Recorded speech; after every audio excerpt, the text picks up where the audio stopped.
bread of adversity, we made the whole. What do you do when you realize the world's so cold?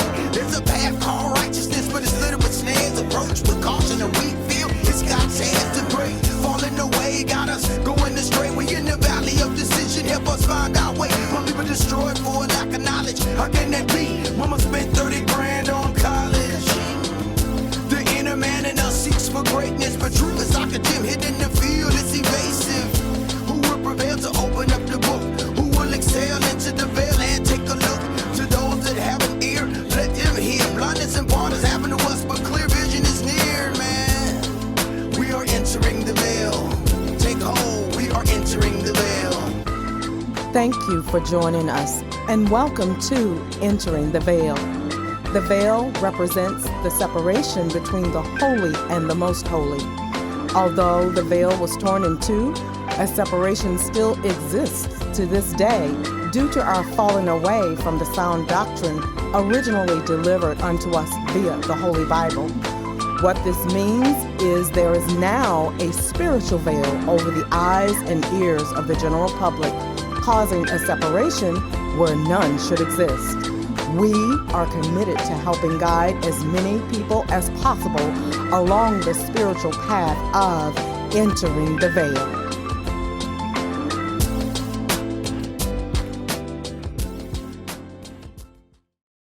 Shalom. My name is Isaac Ben Israel, and I'm the priest of the United Congregation of Israel, and I'm joined here with my lovely co-host, Lael Bat Israel. Shalom, sweetie. Shalom. All right. Well, we're going to get right into our topic of discussion for today. This is Entering the Veil, and we thank you for tuning in. The topic of today is medical malpractice and the cesarean section. Now, when we mention that, a lot of people will have raised eyebrows thinking, why is that a biblical topic? But we have to understand that Yahweh, our Elohim, told us to be fruitful and multiply. And man has a way of interfering with things, believing that he's making things better, but he's actually interfering with Yahweh's program. And these things let us know that we have but a short time before Yahweh does set forth a righteous governmental system here on earth. Even within the foods we eat, there are genetically modified foods and all of these things. You even have people creating a patent for the very seeds that we can read in this book, that it says that Yahweh gave those and that these things have a certain purpose. Yet man says that he owns these seeds. Corporations own these seeds. So you see that everything is made for the convenience of man. And that's what giving birth has turned into. It has turned into a thing of convenience instead of the purpose that Yahweh had ordained for it. So I'm going to read something to you about this cesarean section. First of all, it is commonly believed to be derived from the surgical birth of Julius Caesar. So we call it the Cesarean section, but maybe it should be pronounced Cesarean, because this is something that was pushed by Caesar. It was mandated that anytime a mother was having a near-death experience by Caesar, that they were to open up this mother and pull that baby out, because their main objective was the growth of their society. So they needed these children for the growth of their society. We have to first understand that in this cesarean section or Caesarean section, it was not at all believed that the mother should survive. That's right. This was for the child only. And now this has become a regular practice that is going on nowadays, but we have to understand that it was never meant for the mother to be able to survive in this operation. So now that we, have really got right into this, let's see what kind of, how wide of an issue is this? Actually, the cesarean section is a widespread issue, and it's a constantly increasing issue. But we find, especially in the United States, when you look out at cesarean section rates in other countries internationally, theirs are the lowest, and America's is 4 to 5 times higher. You will find that there are many things that are influencing the cesarean section. Primarily, it is the thing that is happening to young, inexperienced mothers. It is happening more frequently to our people, Hebrew Israelite people, who are our people, as opposed to Hispanic people or those of Caucasians. Right. There's a lot of information in it, and recently in the news there was an article indicating that the rate of cesarean sections is beginning to level off, which is really not true. When you look at all the data, what is beginning to level off is the decrease in experienced mothers having repeated cesarean sections. Right, because it was said that Yes. once you have one, That's correct. you're more likely you're going to have to keep having them. And now people are doing some research on these things. That is correct. And I have some information in front of me, some of the things that are driving increased cesarean sections are the things that we need to educate people about and what this show is about here. And let me read this to you. This is an article that was actually addressing why the rate is so high. It says, while there are some overall changes in this, researchers have found that cesarean section rates have gone up for all groups of birthing women, regardless of age, the numbers of babies they're having, the extent of their health problems, race or ethnicity. Now that one is because we know that for our people, our rates are always higher, 3 to 4 times higher than the average population. Well, and dealing with that, you have to consider when you have young, unwed mothers, you can put forth a lot more things to them. They don't have the backing That's right. of an experienced father. Even if that father is there, he's not experienced in dealing with things such as this. And we have a tendency to want to trust the people who are supposed to be doing this type of thing. So we believe that we automatically are getting the right information from doctors. We don't question whether or not, is this more lucrative for you? Is this easier for you?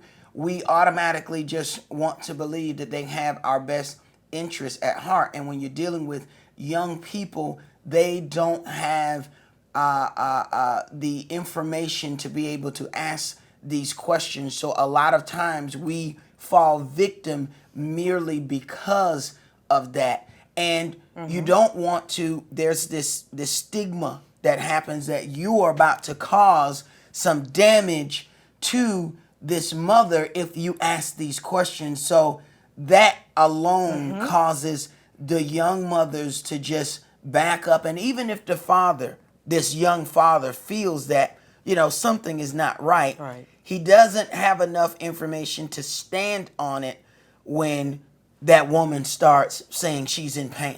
And it's really key because this information is coming out of listening to mothers. It's a survey, it's a magazine, it's one where they try to publish information for mothers on the process and everything involved. And it goes on to say the survey on the mothers that they who participated in the survey who had cesarean sections reported that they had experienced pressure from a health professional to have a cesarean section. And it goes on to say there are several reasons for that. One is low priority of enhancing a woman's own ability to give birth. For example, the midwifery model is one of the models that is a biblical model that comes forth out of Scripture that we're going to be getting into today.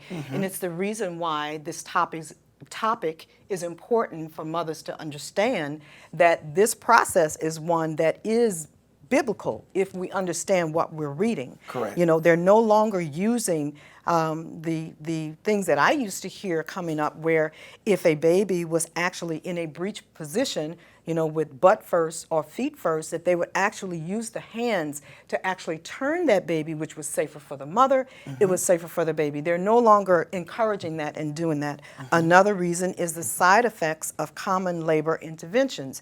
And it's saying current research suggests that the interventions are making cesarean sections more likely, including them not doing cesarean sections in a timely manner or things along that line. Mistakes and things along that line are causing cesarean sections. Refusal to offer informed choices about vaginal births. That's the one that we were talking about, where just because you had a cesarean section does not mean you have to. And we're finding that people now are using cesarean sections, much like they would schedule a dinner or a meeting. They want to get in their life and have this baby, in between the next busy thing on your calendar. And of course, we're no longer, living to experience life. We're scheduling it in. And of course, that's something that, causing awareness of it is beginning to decrease. Casual attitudes about surgery and, the variation of professions in the industry that are they're not educating people on the fact that there's safety issues involved, sanitation issues involved, risk involved, and things along this relation. Because what people don't realize, cesarean section is an operation, but it is major surgery that people have taken for granted as something that you can have. And of course, then the last one, it says limited awareness of harms that are more likely with cesarean sections. There's a lot of information out there that we're doing these operations because it's convenient to doctors. Then let's not forget the other topic that we're going to push into is the fact that the rise in cesarean sections has kind of been parallel along with the rise of medical malpractice premiums and this sort of thing, which involves exactly what we said, the risks, the safety, and things that people are not being educated on. Now, when you deal with that, you automatically have a stigma dealing with a lot of things within the hospital, and black men in general do not like hospitals. We generally want to get in and out. When you talk about the history, we know about the history of the experimentation that happened with black men dealing with the Tuskegee thing and dealing with all of the just allowing them to have these diseases so that they can use them as guinea pigs. And my teacher years ago, when one of his kids was born, he was sitting in front of a pediatrician, and his daughter had talked to him and said, I want you to come and go to the doctor with me and my child. And he kept sitting in front of the doctor, and and the doctor introduced himself. He introduced himself, and he just kept looking at the doctor, and he said, something familiar about you, and I can't figure it out. And he kept, the doctor went on, and the doctor was nice and all of that. And out of nowhere, he remembered. And he said, wait a minute, your father, you're such and such, and you're the son of this man. Your father was involved in the Tuskegee experience. And the guy now this guy's a pediatrician in a black area, and his father was involved in experimentation on black people. He then instructed his daughter to get up, and they walked out. But it takes information to be able to make that decision.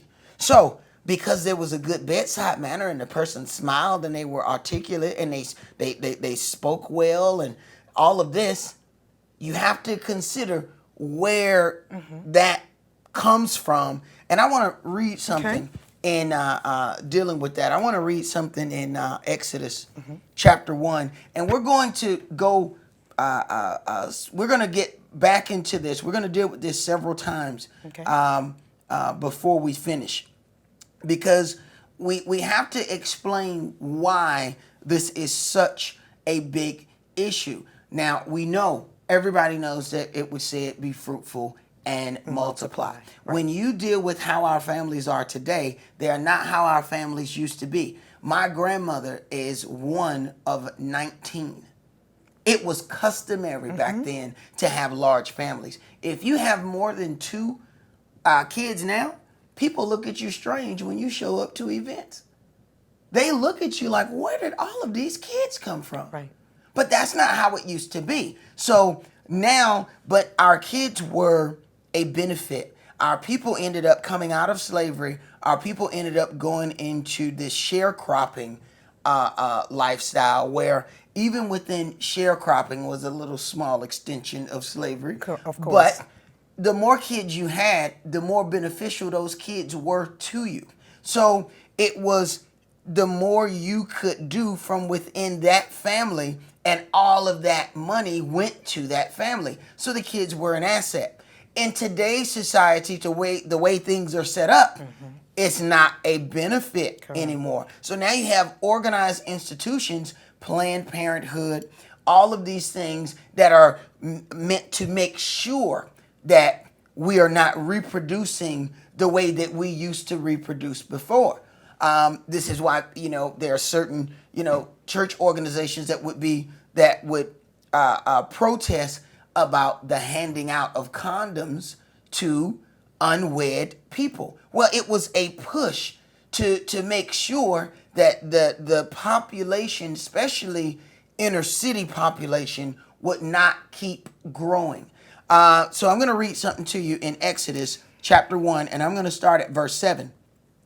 It says, "And the children of Israel were fruitful and increased abundantly and multiplied and waxed exceeding mighty, and the land was filled with them." The only problem was they're in somebody else's land, okay? As we are.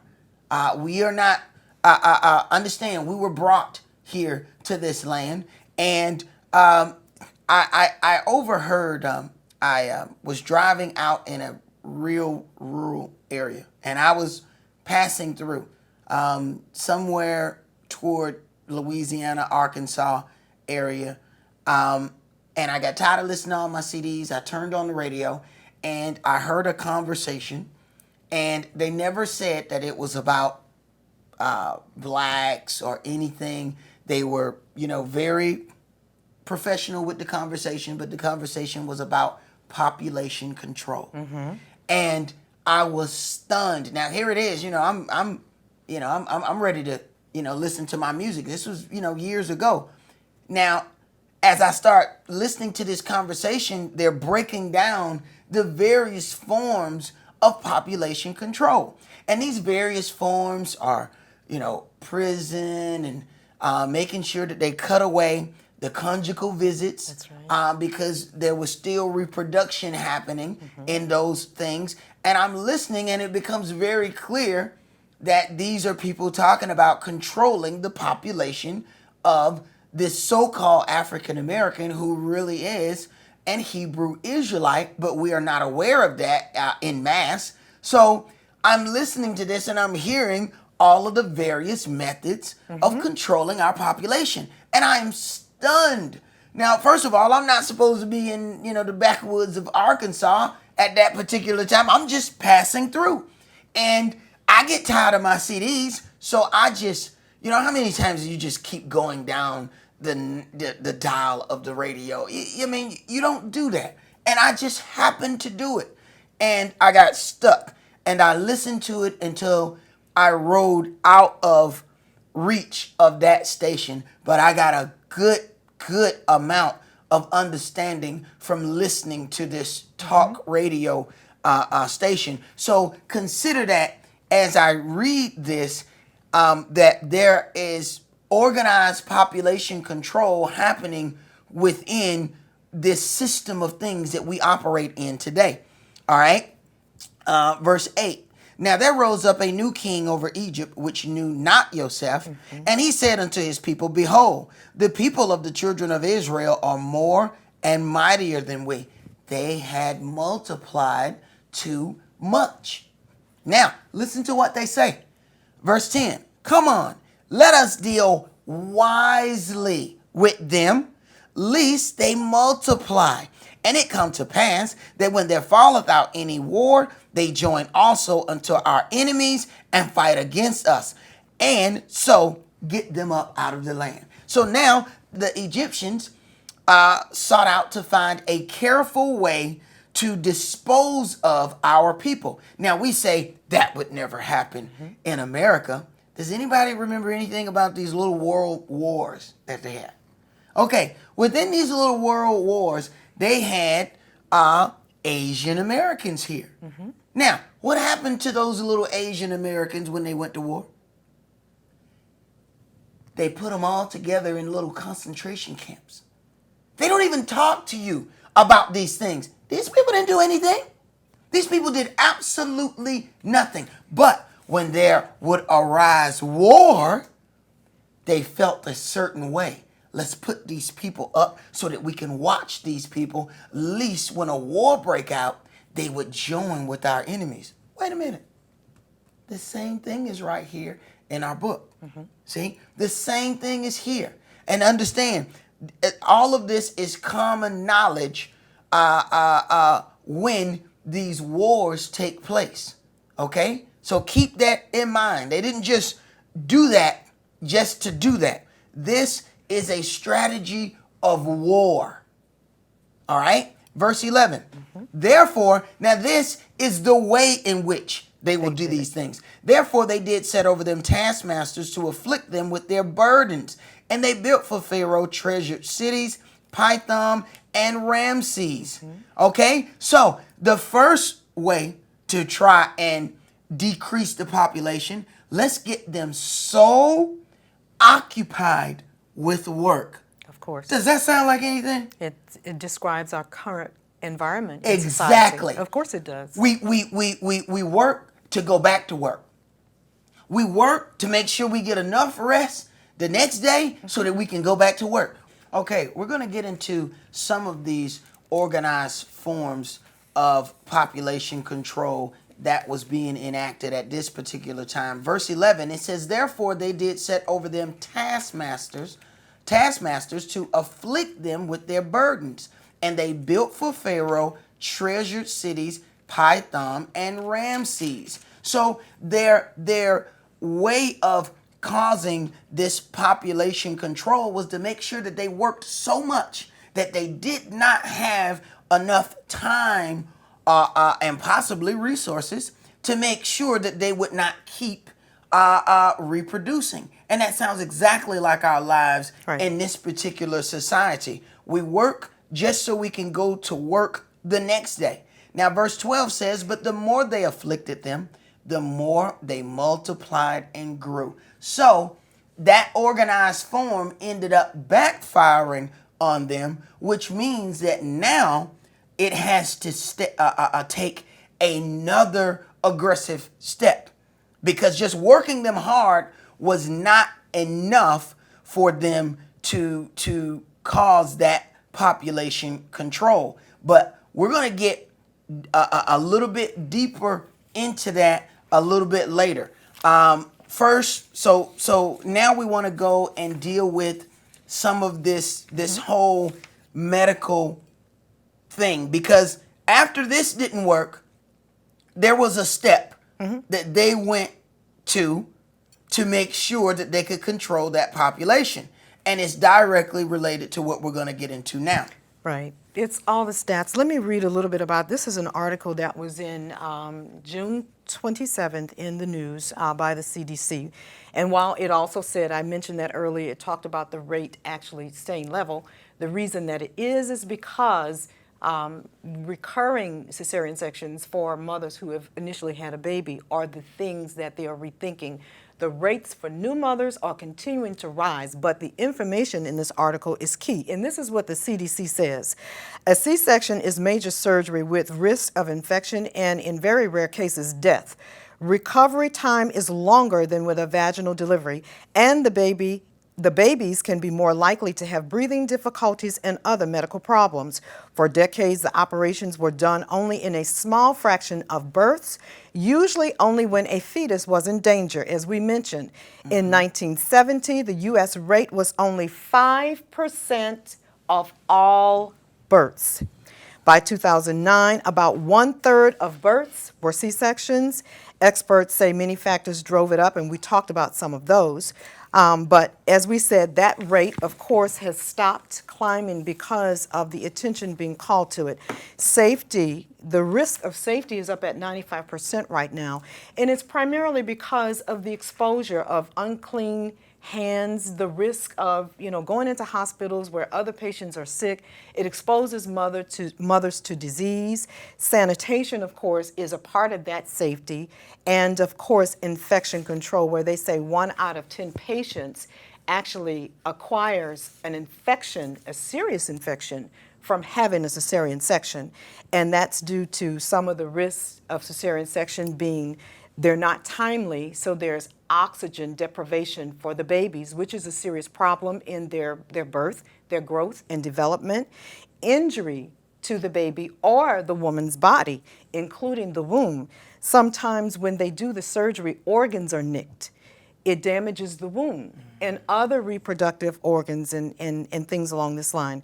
There are surgical burns that can be caused by the surgical instruments that they use.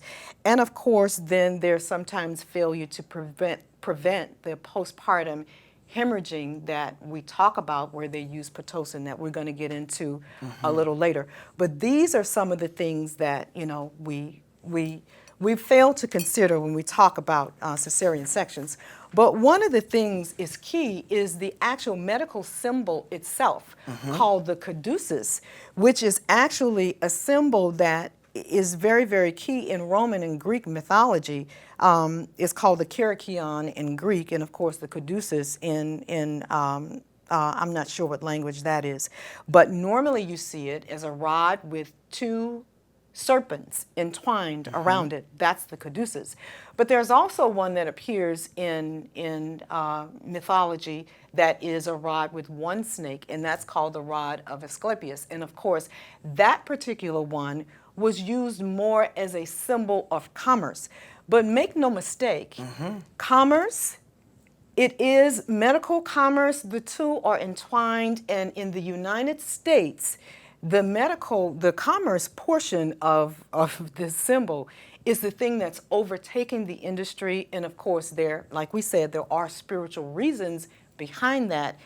It is a way of controlling us as a population of people, and it is a way of actually endowing corporations and physicians and hospitals with money. Oh, yes. And when you deal with that, we have to understand that this Bible speaks strictly against sorceries. And we say, we're talking, sorceries in this day and age. We don't really know how to apply that. But we have to look up some things that when you look up sorceries and deal with the what is listed in Strong's, it is from the Greek pharmakia, and that is 5331 in Strong's, and there is some connection there to the word pharmacy. And understand that what this would do is giving these people these potions would have them in this induced state that was supposed to open them up to be able to deal with spirits. And in this day and age, the doctor has become the biggest drug pusher on the block. We are making sure we're sending the police in to raid these drug-infested neighborhoods, but no one goes to the pharmacy and no one goes to the doctor's office. The doctors are given drugs so that they can then give those out to their patients.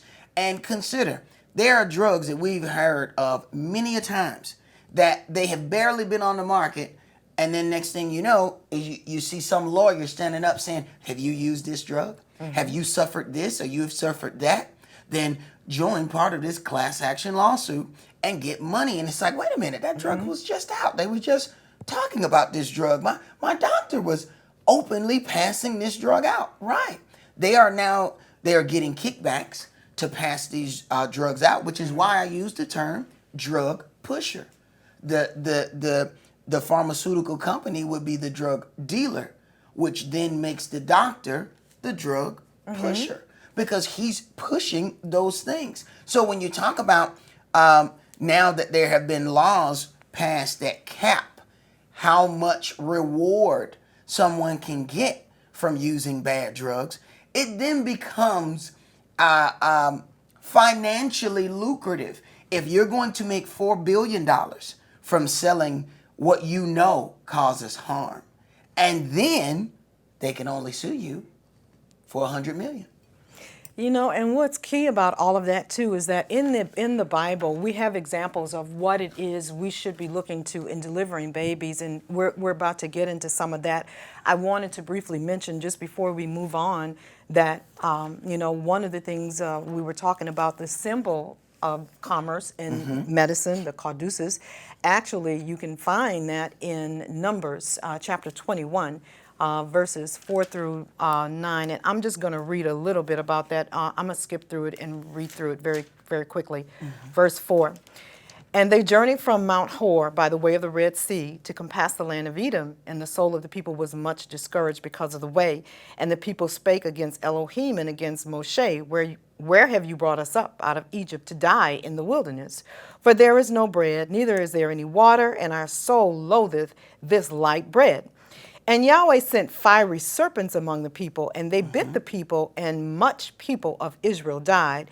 Therefore the people came to Moshe and said, we have sinned, for we have spoken against Yahweh and against you. Pray unto Yahweh that he take away the serpents from us. And Moshe prayed for the people. And Yahweh said unto Moshe, make thee a fiery serpent, and set it upon a pole, and it shall come to pass that every one that is bitten, when he looketh upon it, shall live. And Moshe made a serpent of brass and put it upon a pole. And it came to pass that if a serpent had bitten any man, when he beheld the serpent of brass, he lived. But what is key about this is in 2 Kings, by the time we get to 2 Kings, they started worshiping this snake. They had given it a name, Nehushtan, and they had begun to worship it. But it is key about what we're talking about. That rod was supposed to represent the Messiah. It was supposed to represent healing to the children of Israel, and they worshiped it as opposed to the avenue that the Creator Yahweh had given them, the healing that he'd sent to them. Instead of them worshiping Yahweh, they worshiped the actual object. But moving on about this, the example that the children of Israel bring forth in delivery in Scripture is that in all of the deliveries, there were never any men present when we read about that. Correct. In our book. Correct. It was and this goes down to the how you end up getting into the situation of having a cesarean section. You first have there's so many male doctors, and there should not be male doctors. And we're gonna read not delivering babies. Right. That is a woman's job. And we're going to get to that. I'm going to go back to Exodus chapter 1, and I'm going to start this at verse 15. Now, we're getting to the next level of this organized form of population control. It says, and the king of Egypt spake to the Hebrew midwives. Now, he's the king, but to get into dealing with their children, he's got to talk to these women. That's right. See? Of which the name of one was Shiphrah, and the name of the other was Puah. And he said, when you do the office of a midwife to the Hebrew women, and see them upon the stools. Now, that is a strange thing today. That's another thing. Because the stools, a woman is standing on the stool. She's upright. The gravity is helping the baby come out of her.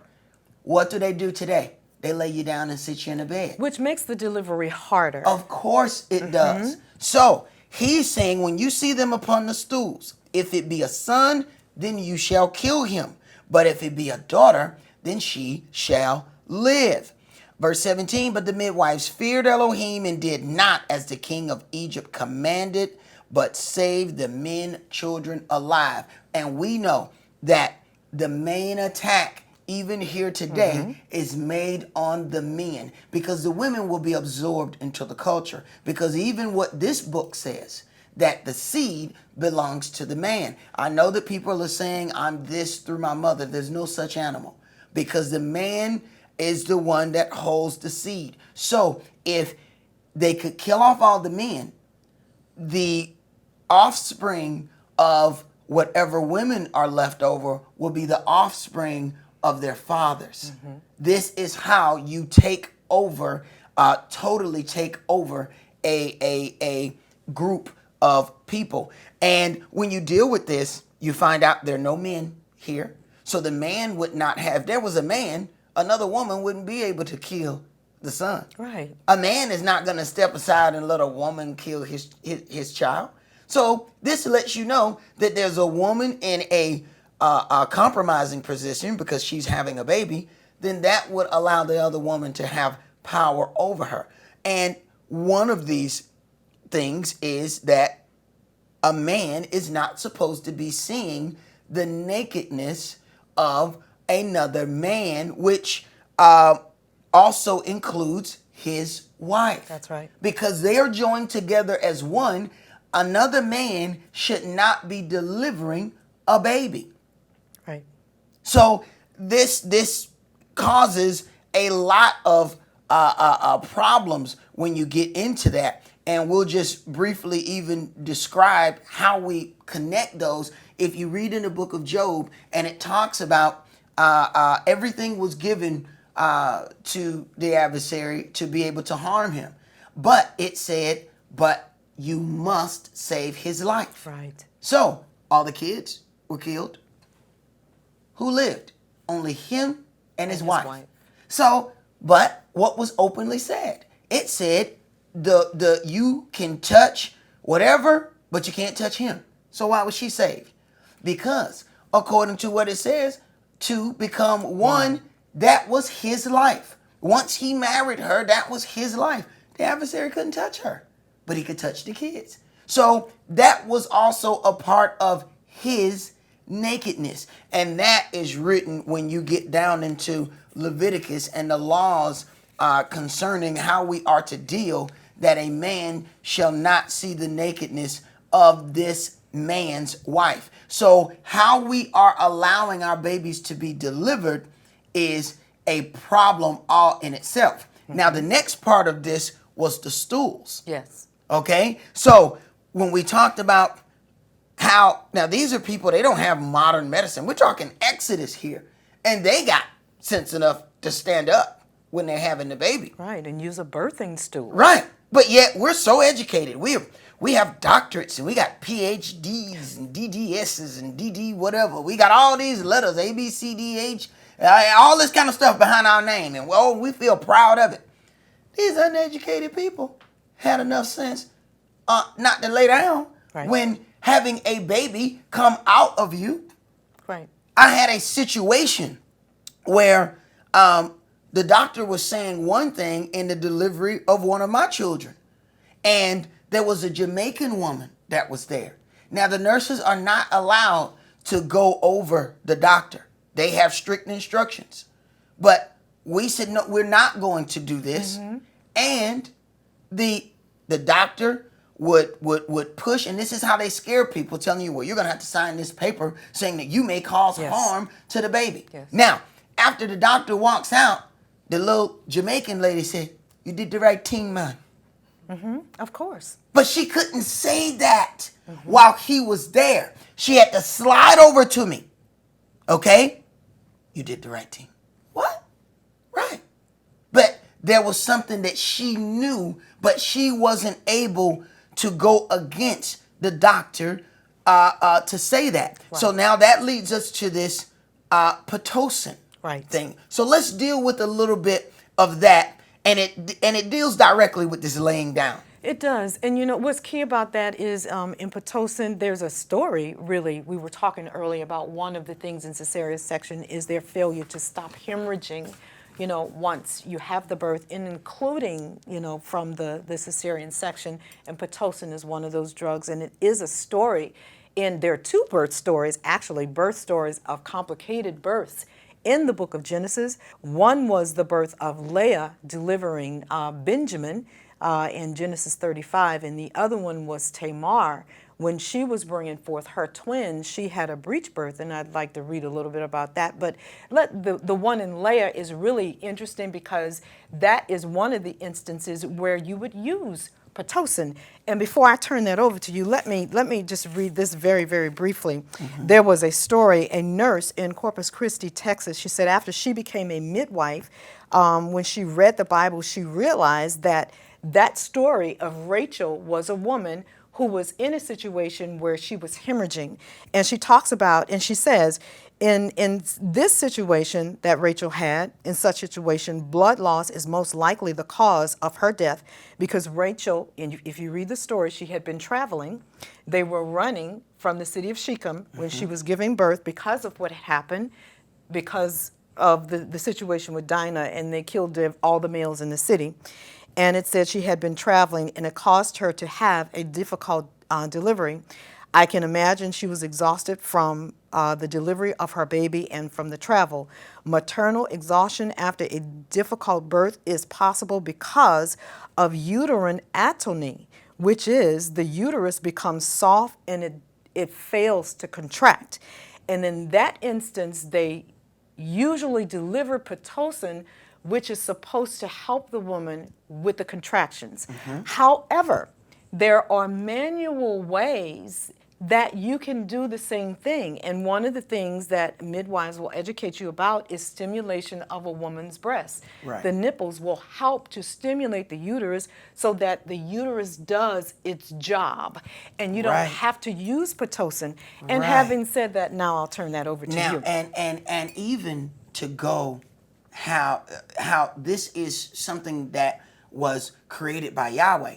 One step further, when a woman delivers a child, they ask you whether or not you're going to use formula or breastfeed. Now, the being breastfed, of course, is they will be breastfed from the nipple. So what do you think that does?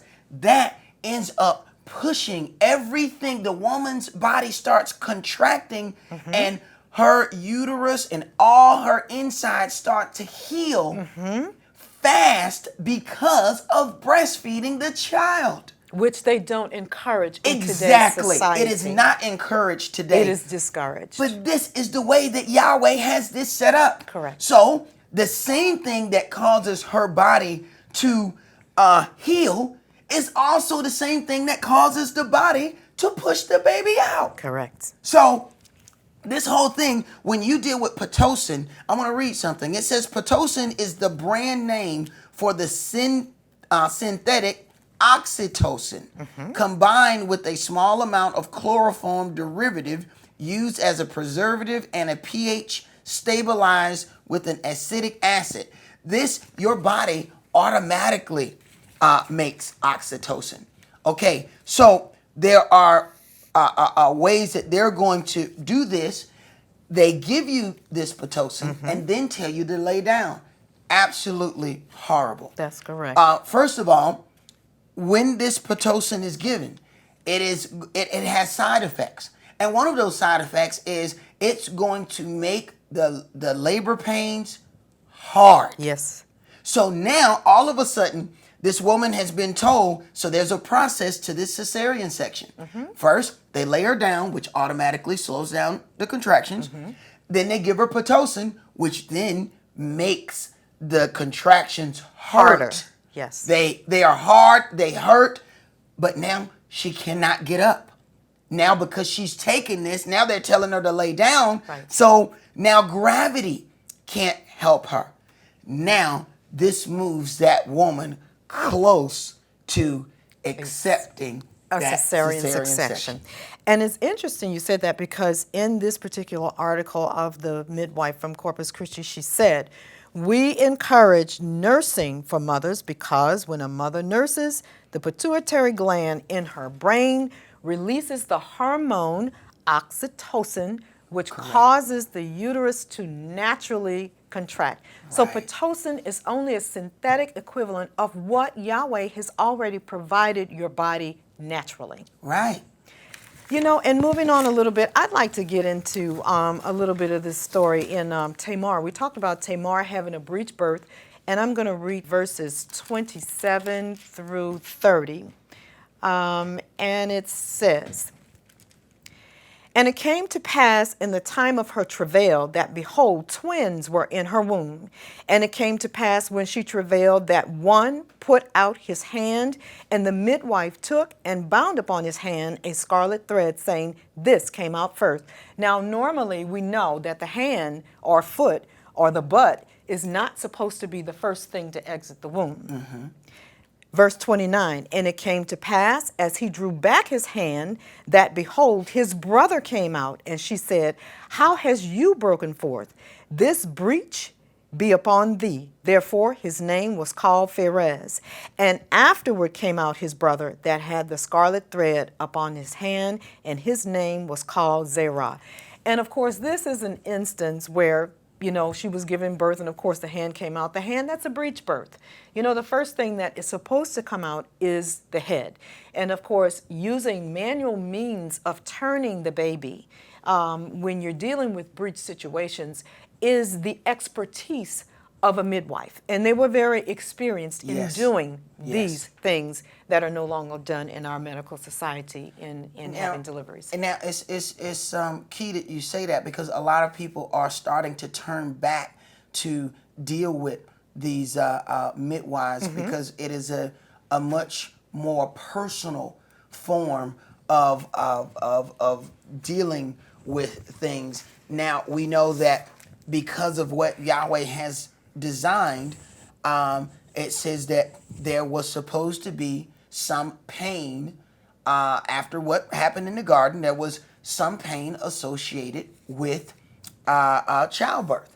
But you think about taking Pitocin and multiplying that pain, then that's going to make you agree to some things that you would not ordinarily agree to. Yes. And one of these things as well is this epidural, which is a shot in a woman's spine to numb her.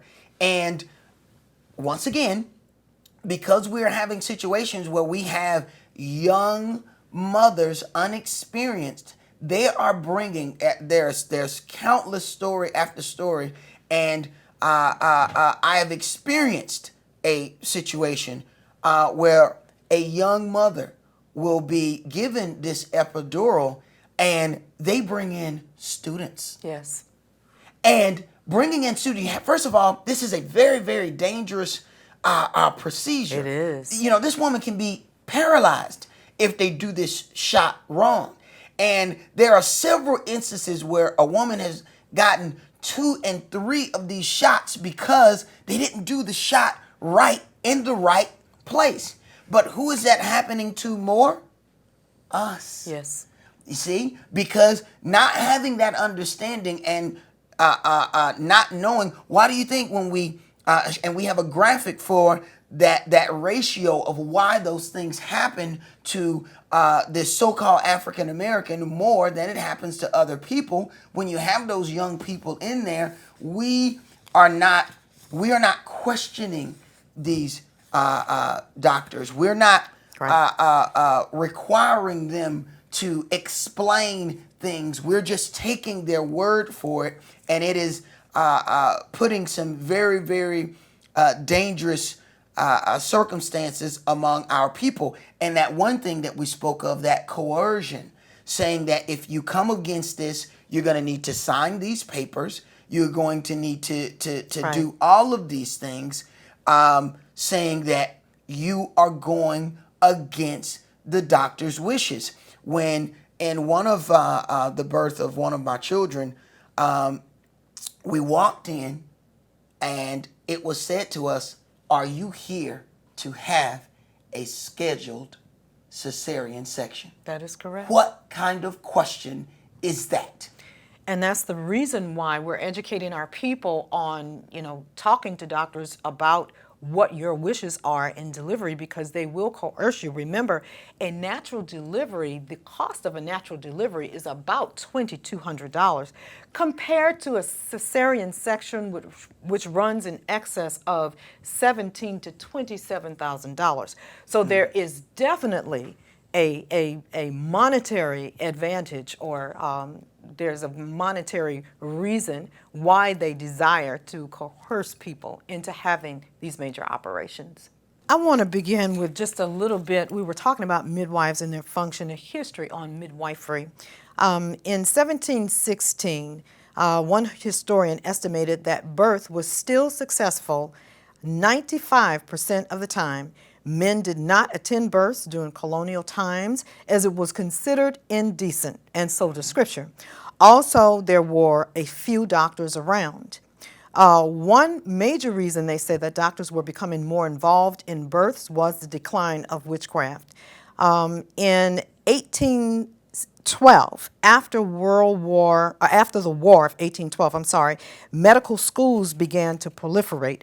Initially, midwives did not believe, because birthing a child was a natural part of what a woman does naturally. Right. So midwives did not seek to attend schools and things of this nature. In the late 1800s, it says prejudice against the intelligence and capability of women, immigrants, black people, and poor people was used to defame midwifery. In the early 1900s, by 1900, physicians were attending about half of the nation's births, including nearly all births to middle and upper class women. Midwives took care of women who could not afford a doctor. So at the turn of the century, the tide is beginning to change, where they're outing the office of midwifery. And in 1950, it says the Association for the Study of Prevention of Infant Mortality published a paper which Dr. Joseph Dealey described childbirth as a pathological process. He believed that childbirth was not a normal function and that midwives had no place in childbirth. And of course, that was in 1915. And you can see the decline and the ousting of a very viable office that is supported in Scripture. Now, that's very key, because in one of the instances that I was involved in, I ended up hearing that it is not natural for a woman to have a baby naturally. And that came from the doctor. It's not. It was stated that natural births, there's nothing natural about natural births. And it was, I could not believe what, this had become. Of course, this was a male doctor saying this, and you have to consider some things when you deal with that. You have imagine having to get a doctor for a natural process that Yahweh has said that a woman is going to go through. Now, a woman has a cycle. Imagine another woman not being able to help a little girl when she goes on her cycle, saying, no, you have to go to a doctor. I can't help you with that. It's against the law. That is a normal process that a woman goes through. That's correct. How is it that another woman can't help her and she's already gone through that? Childbirth is a normal function that a woman's going to go through. Correct. Who else can help with that other than a woman? There's no amount of books that can tell me what a contraction feels like. I don't care how many books I read. I ain't never gonna know that. Mm-hmm. And neither does your doctor. He's just pretending he knows. Okay? The only one that knows what that is the woman that's in the room. Correct. She knows what a contraction feels like. He doesn't know that. He knows what he's been told.